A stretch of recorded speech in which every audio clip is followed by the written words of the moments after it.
बच्चों हम पढ़ रहे थे अध्याय 3 पृथ्वी की आंतरिक संरचना।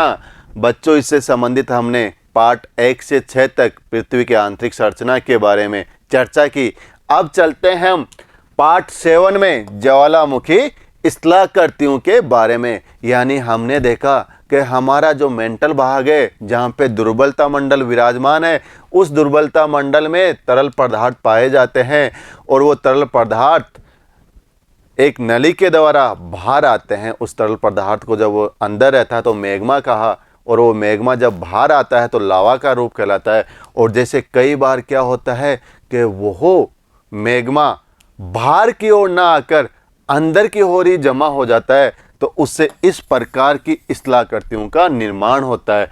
यानी बेथोलित, लेखोलित, फेकोलित, सील, डाइक, यानी इस प्रकार की स्थलाकृतियां बन जाती है, तो इन्हें कहा गया ज्वालामुखी स्थलाकृतियां। तो बच्चों हो जाइए, इस पार्ट के अंदर हम डिस्कस करने जा रहे हैं ज्वालामुखी स्थलाकृतियां या इंट्रूजिव वोल्केनो लैंडफॉर्म्स के बारे में। तो बच्चों हो जाइए तैयार, अपने पाठ्य पुस्तक और नोटबुक, पेन, पेंसिल इत्यादि लेके देखते हैं ये ज्वालामुखी स्थलाकृतियां किस प्रकार से बनती है, किन किन नामों से जानी जाती है और किस किस प्रकार से बनती है।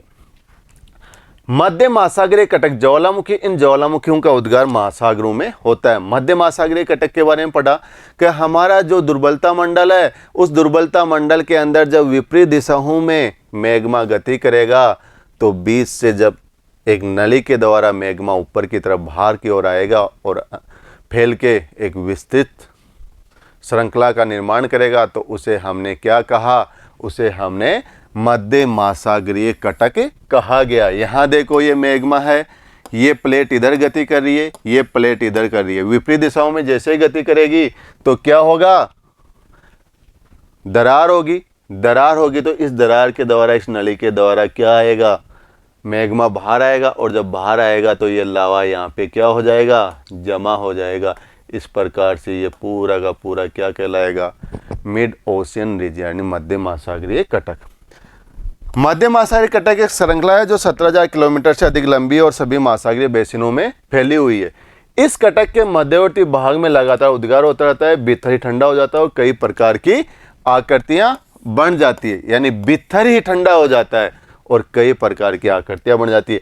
ये आकृतियां अंतर्वेदी आकृतियां या इंट्रूजिव लैंडफॉर्म्स के नाम से जानी जाती है। देखो ये क्या हुआ, यहाँ से एस्थेनोस्फीयर से मैग्मा बाहर आया और ये बाहर यहाँ तक नहीं पूछकर अंदर का अंदर ही धरातल के नीचे क्या हो गया, ठंडा हो गया, जम गया। तो इससे क्या बन गया, बेथोलिथ बन गया, लेखोलिथ बन गया, डाइक बन गया, सील बन गया और फेकोलिथ बन गया। यानी ये स्थलाकृतियां बन जाती है। अब इनकी विस्तार से हम क्या करेंगे, चर्चा करेंगे। पहला देखो बेथोलिथ किस प्रकार से बनता है। यदि मैग्मा का बड़ा पिंड भूपर्पट्टी में अधिक गहराई पर ठंडा हो जाए तो यह गुंबद के आकार में विकसित हो जाता है। कैसे, गुंबद के आकार में। यानी जो हमारा क्रस्ट है, भूपर्पट्टी है, उसके नीचे की ओर अधिक गहराई पे ही ये मैग्मा क्या हो गया, ठंडा हो गया। तो ये किस प्रकार के आकार में, गुंबद के आकार में। ये देखो गुंबद के आकार में क्या हो गया, विकसित हो जाता है। तो उसे क्या कहा गया, उसे बेथोलिथ कहा गया। ये देखो नीचे ये गुंबद के आकार में पूरे के पूरे में ये क्या हो गया, जमा। तो इसे क्या कहा गया, बेथोलिथ कहा गया। अब ये अंदर जमा हो गया और क्रस्ट कहाँ रह गया, ऊपर रह गया। क्रस्ट कहाँ रह गया, ऊपर। और आकृति कहाँ बन गई, क्रस्ट के नीचे गहराई के अंदर। मगर कई बार क्या होता है, अनाच्छादन प्रक्रिया, डेनुडेशन प्रोसेस। डेनुडेशन प्रोसेस में क्या शामिल किया था, वेदरिंग एंड इरोजन, अपक्षय और अपर्दन दोनों को क्या कहा गया था, अनाच्छादन। यानी उसमें अपक्षय भी होगा। अपक्षय का मतलब क्या, भौतिक व रासायनिक प्रक्रमों के द्वारा कोई चट्टानी पदार्थ अपने स्थान पे, स्व स्थान पे टूटकर विखंडित हो जाती है तो उसे क्या कहा गया था? अपक्षय। और वो जो टूटे हुए मलबे को, चट्टानी टुकड़ों को एक स्थान से दूसरे स्थान पर स्थानांतरित कर दिया जाता है किन्हीं कारकों के द्वारा या प्रक्रमों के द्वारा, तो उसे अपर्दन कहा गया। तो उस भाग का क्या हुआ जो भूपरपट्टी के नीचे हो गया? भूपरपट्टी का जो ऊपरा भाग है उसका अपक्षय हो गया, यानी वो चट्टानी टुकड़े टूट गए, और अपर्दन हो गया, यानी उनको वहां से बहा के दूसरे स्थान पे ले गए। और जैसे वो वहां से बह के दूसरे स्थान पे चले गए तो वहां जो क्रस्ट का ऊपरी भाग था वो हट गया, तो हमें जो नीचे बेथोलित बन गया था वो हमें क्या होने लग गया? दिखने लग गया। किसके द्वारा? अनाच्छादन के द्वारा। देखो, अनाच्छादन प्रक्रियाओं के द्वारा ऊपरी पदार्थ के हट जाने पर ही धरातल पर प्रकट होते हैं। समझ गए धरातल पर कैसे प्रकट हुए? अभी मैंने समझाया ना। वैसे ये विशाल क्षेत्र में फैले होते हैं और कभी कभी गहराई इनकी कई किलोमीटर तक होती है। ये ग्रेनाइट के बने पिंड होते हैं, इन्हें बेथोलित कहते हैं, जो मैग्मा भंडारों के जमे हुए भाग होते हैं। किसके? ग्रेनाइट चट्टानों में। यानी जैसे बेथोलित बनेगा तो उनमें किस प्रकार की प्रधानता होगी खनिज की? ग्रेनाइट की। देखो ये पूरा का पूरा क्या हो रहा है, आपको बेथोलित दिखाई दे रहा है। आ गया समझ में? बेथोलित कैसे बनेगा? कि दुर्बलता मंडल से, मेंटल भाग से जब मैग्मा ऊपर आने की ओर गति करेगा तो कई बार क्या होता है कि मैग्मा क्या नहीं आ पाता? ऊपरी धरातल पे नहीं आ पाता, यानी भूपरपट्टी के नीचे भाग में जमा हो जाता है। किस प्रकार से? गुंबद नुमा स्थलाकृति में। तो उसे हमने क्या कहा गया? बेथोलित कहा गया। किसके बने होते हैं? ग्रेनाइट के बने हुए होते हैं। कहाँ पे होते हैं? भूपरपट्टी के निचले भाग में होते हैं। हमें कब दिखाई देंगे? जब यहाँ पे अनाच्छादन होगा। अनाच्छादन में क्या शामिल किया? अपक्षय और अपर्दन शामिल किया। जैसे इस पे अपक्षय और अपर्दन की गति होगी यहाँ पे ऊपरी भाग पे, तो अपक्षय के द्वारा ये चट्टानी भाग, ऊपर जो क्रस्ट का भाग है वो टूट फूट जाएगा, अपर्दन के द्वारा बह के ले जाया जाएगा, तो हमें बेथोलित दिखने लग जाएगा। कई बार एग्जाम में ये पूछा गया है कि जो अंतर्वेदी आकृतियां है ज्वालामुखी के द्वारा बनती है उसमें गुंबदनुमा आकृति का कौन सा प्रकार है? तो हमें क्या लिखना है? बेथोलित। और कौन से खनिज से बनी हुई है? ग्रेनाइट खनिज से बनी हुई। और किन प्रक्रियाओं के द्वारा हमें वो दिखाई देगी? जब उस पे अनाच्छादन होगा तो दिखाई देगी। दूसरा देखते हैं लेखोलिथ। ध्यान रखना बच्चों, लेखोलिथ और लेपोलिथ दोनों अलग अलग आकृतियां हैं, कहीं दोनों को मिक्स मत कर देना। और यहाँ पे फे लग गया तो फेकोलिथ, फेकोलिथ भी अलग आकृति है। तीनों वर्ड ध्यान रखना, माइंड में बिठाना। ये गुंबदनुमा विशाल अंतर्वेदी चट्टान है जिनका तल समतल और एक पाइप रूपी वाहक नलिका से नीचे की ओर जुड़ा रहता है। ये देखो, इनकी आकृति धरातल पर पाए जाने वाले विस्तृत ज्वालामुखी के गुंबद से मिलती है। अंतर केवल यह होता है कि लेकोलिथ गहराई में पाया जाता है और मिश्रित ज्वालामुखी कहाँ पाई जाती थी? धरातल के ऊपर जब जम जाता था लावा तो उसे क्या कहते थे? मिश्रित ज्वालामुखी। वो भी कैसे होती थी? गुंबद के आकार में। दोनों में अंतर क्या है कि मिश्रित ज्वालामुखी तो धरातल के ऊपर पाई जाती है और लेकोलिथ धरती के अंदर पाया जाता है। कर्नाटक के पठार में ग्रेनाइट चट्टानों की बनी हुई ऐसे ही गुंबदनुमा पहाड़ियां हैं। इनमें से अधिकतर अब अपपतित हो चुकी है जो धरातल पे देखी जाए। एक्सपोलिटेट क्या होता है? अपपतित। अपपतित का मतलब होता है ऊपरी भाग का हट जाना, यानी जैसे ही वो चट्टाने टुकड़े टूट के क्या हो गया? अपक्षय हो गया, अपर्दन तक बह लगे, तो वो धरातल पे देखी जाती है। ये लेखोलिथ और बेथोलिथ के अच्छे उदाहरण है। ये देखो आपका, ये आपका क्या है? ये पूरा का पूरा बेथोलिथ है। क्या दिख रहा है? बेथोलिथ। और अभी आपने देखा, और ये क्या है? गुंबदनुमा। जैसे इस नली के द्वारा यहाँ पे क्या हो गया? लावा का जमा हो गया। किस प्रकार से? इस प्रकार से गुंबदनुमा। तो ये क्या कहलाएगा? लेखोलिथ। और किसके समान है? मिश्रित ज्वालामुखी के। यानी ये जब लावा निकल के यहाँ जमा हो जाएगा पूरा का पूरा, तो ये मिश्रित ज्वालामुखी कहलाएगा। अब देखते हैं लेपोलिथ, फेकोलिथ व सील, तीनों की चर्चा करते हैं। लेपोलिथ क्या होता है? देखो, ऊपर उठते लावे का कुछ भाग क्षैतिज दिशा में पाए जाने वाले कमजोर धरातल में चला जाता है। किस प्रकार से? क्षैतिज दिशा के रूप में। यहाँ एक अलग अलग आकृतियों में जम जाते हैं। यदि ये किसके द्वारा हो, शोषण तस्तरी के आकार में हो, तो वो क्या कहलाता है, लेफोलित। गुंबदनुमा तो किस में देखा था हमने, लेखोलित में भी देखा था और बेथोलित में भी देखा था, मगर तस्तरी के समान कौन होता है, लेफोलित होता है। कौन होता है तस्तरी के समान, लेफोलित होता है। तो उसे हमने किस नाम से दिया गया, लेफोलित के नाम से दिया गया। ये ध्यान रखना, इसका आकार तस्तरी के समान। कई बार अंतर्वेदी आग्नेय चट्टानों की मोड़दार अवस्था में अपनीति के ऊपर और अभिनीति के तल में लावा का जमा हो जाता है। ये परतनुमा लहरदार चट्टानें एक निश्चित वाहक नली से मैग्मा भंडार से जुड़ी होती है। इसे फेकोलित कहा जाता है।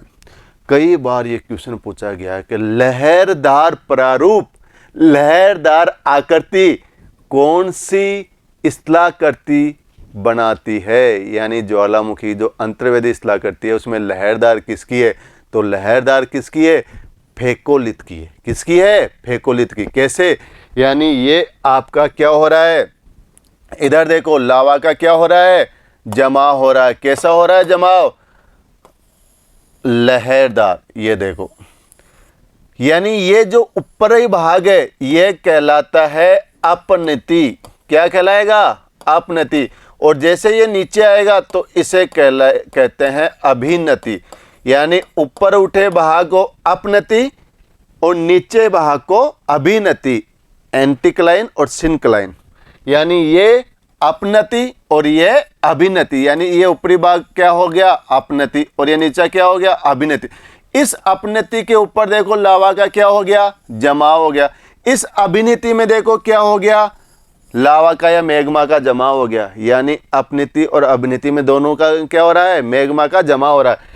तो इस प्रकार से ये जो लहरदार भाग है इसमें अपनीति के ऊपर और अभिनीति के ऊपर किसका जमा हो गया, मैग्मा का। तो इस प्रकार से जो आकृति बनती है उसे हम क्या कहते हैं, फेकोलित। और ये कैसी होती है, लहरदार होती है।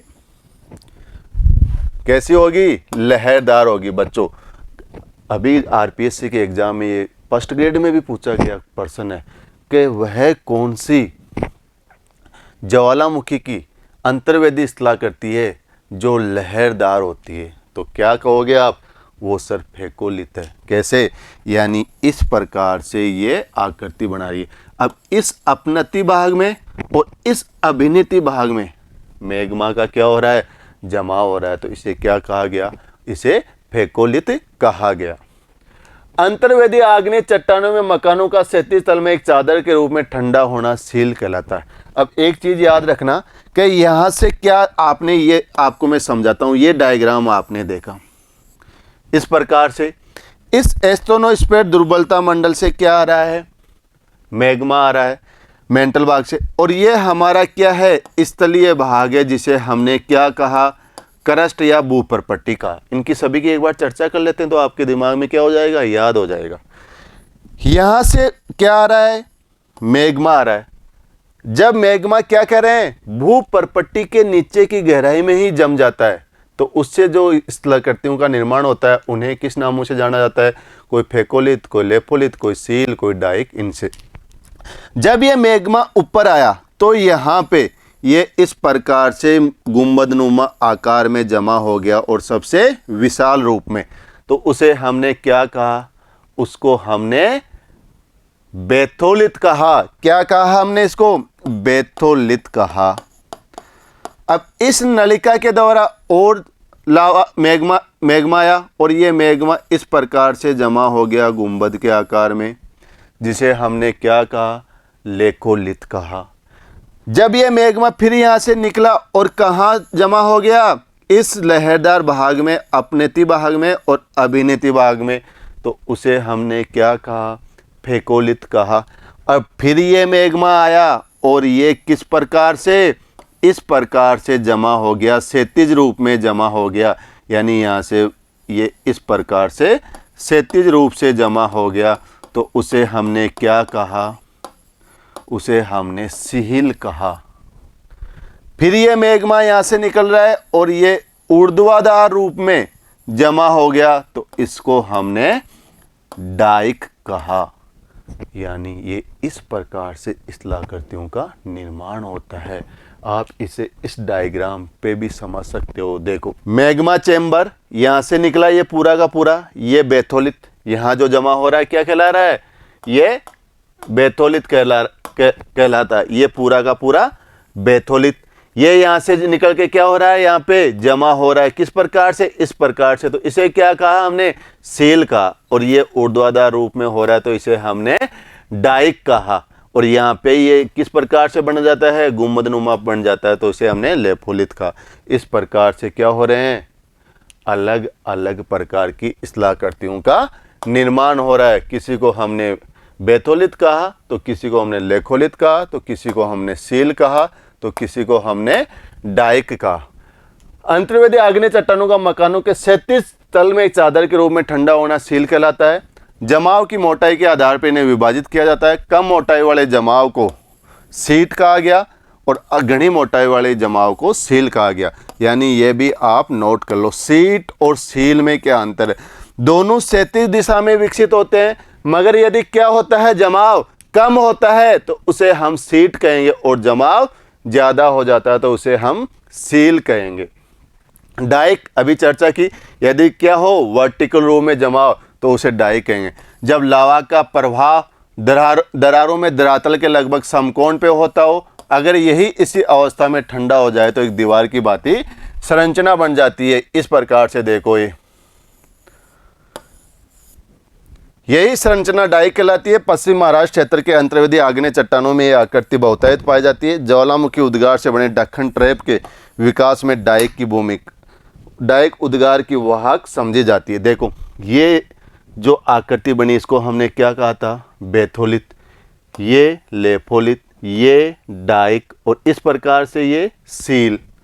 तो बच्चों आ गया समझ में, बहुत आसान है। यानी जैसे ही मैग्मा नीचे से निकलेगा और वहीं लंबे आकार में गुंबदनुमा आकार में जमा हो जाता है, जिसमें ग्रेनाइट की प्रधानता होती है, तो उसे बेथोलित कहते हैं। और जब वो लहरदार रूप में अभिनति और अपनति के रूप में जमा हो जाता है तो उसे हमने फेकोलित कहा। और जब वो क्षैतिज अवस्था में मिलता है और उसकी मोटाई कम हो तो उसे हमने सीट कहा। और जब उसकी मोटाई अधिक हो और क्षैतिज अवस्था में हो तो उसे हमने सील कहा।